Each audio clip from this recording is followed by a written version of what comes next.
Welcome back to Car Mechanic Simulator 2021. If you're enjoying this series or any content on the channel, don't forget to subscribe, and a like on the episodes does really help. Today's a big day for us. While we open these cases, I'll explain what we're doing. So, we're spending our first ever episode going to the Junkyard. Now, I did consider showing the whole Junkyard visit, but we were there for a good 40 minutes. So instead I want to break it down.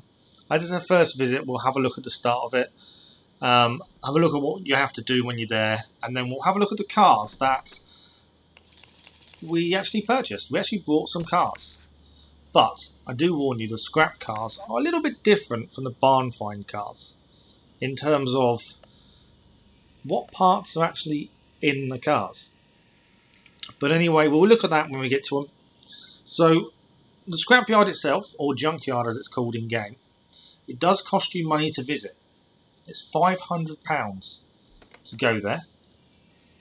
Hopefully it's money well spent in the long run. We shall see as we head there right now.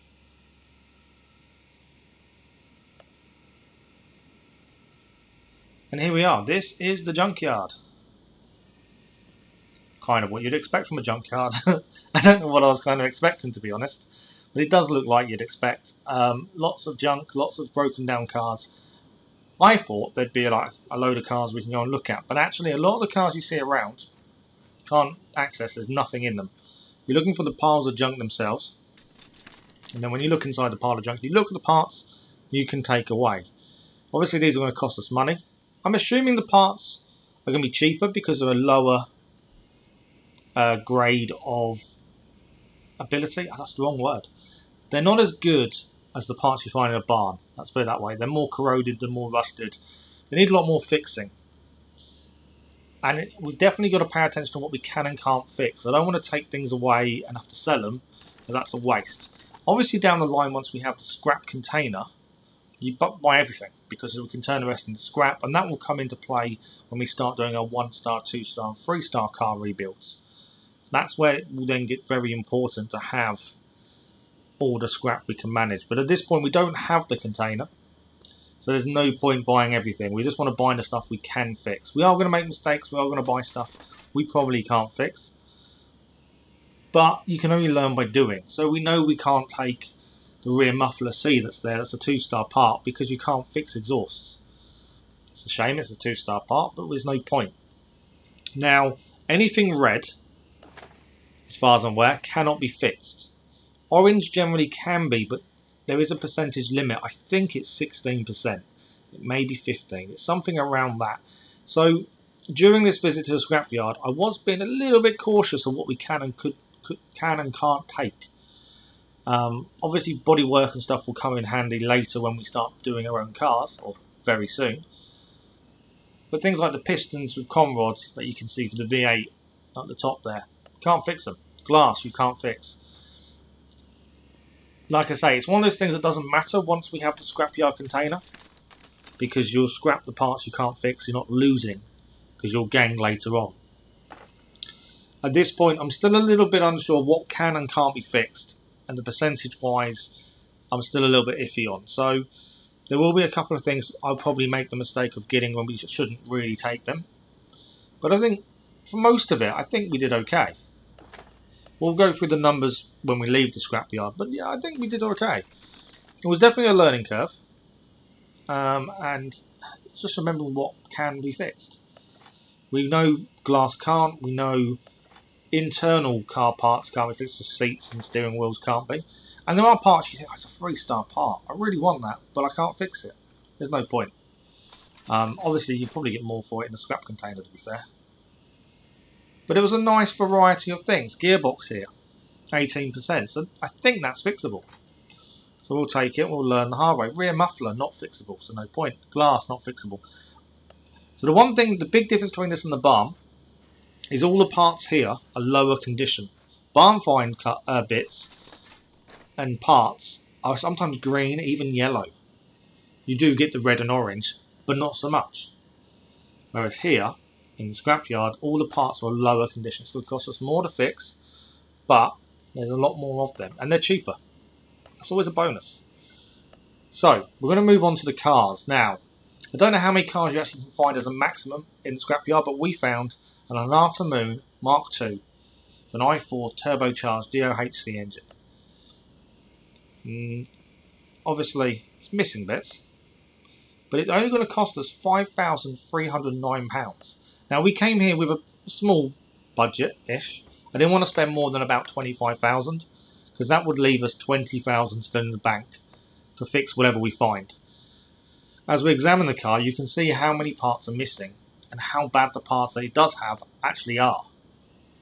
So scrapyard cars are going to be a complete strip and rebuild, and we'll get onto that once we start that in the next episode. Our first rebuild car is the next episode, so we'll go on to what we plan to do going forward with those once we get to it. But for £5,000, could we really complain at the state of this? You know, even if we spent 10, 15,000 fixing it up, I would still estimate a decent profit. You know, if we spent, say, 15,000, cost us £5, that's £20,000 put into the car. I wouldn't say we're going to make a loss, but I am only guessing. Until we do it, we don't know. Yes, there's going to be more work involved. It's going to be a bit more time consuming. But then, even with barn find cars, they're more expensive to buy because more parts are in them. But they still take time because you've still got to take everything out, fix it, put it back in if you want a 100% car. And that is our aim for all rebuilds, to be 100%. So the examination is showing a lot of bad stuff, things we won't be able to fix as well, a lot of red parts. But I don't think we can complain. For the money, this, I think, will be our first true rebuild. I know we've done one previously, we didn't paint it, we didn't have all the other bits, we have now. I think this will be our first true rebuild. I think that's the only way forward. And for £5,309, can't really complain. So let's go ahead and buy this. Stick it in our garage, ready for us, and there we go. Now, the second car we came across, and the only other car, so we only found two in this scrapyard. Like I said, I don't know how many is the maximum, but this is a 1978 Bolt Chapman with a V8 1-carb engine. Nice, powerful engine. It's an old style car.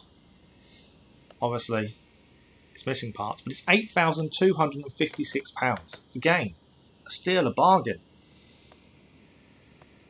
Engine has seen better days. It's missing most of the top end of it. But again, for that kind of money, I can't see the complaints. And we should make a profit. As I say, I'm hoping not to spend more than about 25,000 in the scrapyard. I want to leave ourselves about 20,000 for the first rebuild. I think that's plenty.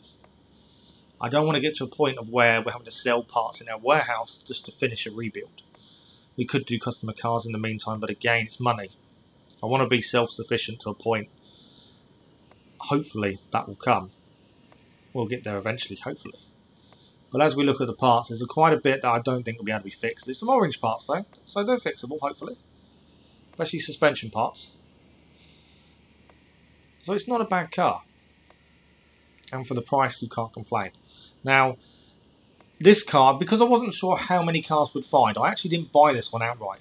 We bought the Hanata Moon straight away. £5,000, I wasn't going to walk away. But I wasn't sure what else we'd find, so I actually walked away and left this one. But it turns out there was no other cars in the scrapyard. I did notice this was missing doors and interior though. No seats, no steering wheel. But we actually do come back because there's nothing else.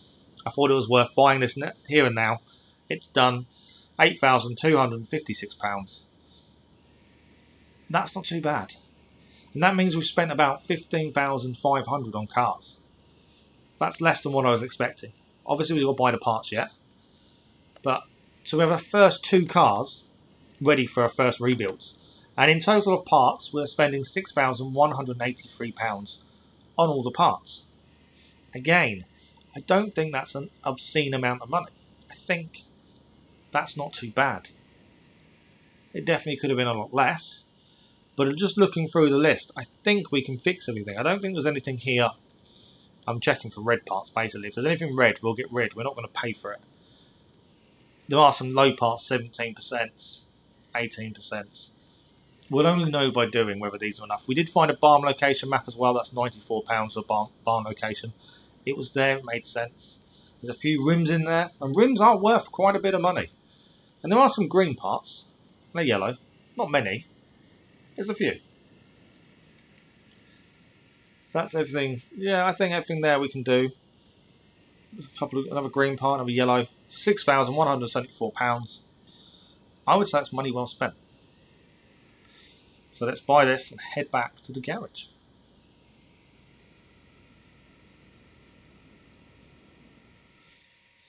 And these are our two cars. Now, interestingly, so we'll have a look at the Bolt Chapman first, just because it was the first one we come to.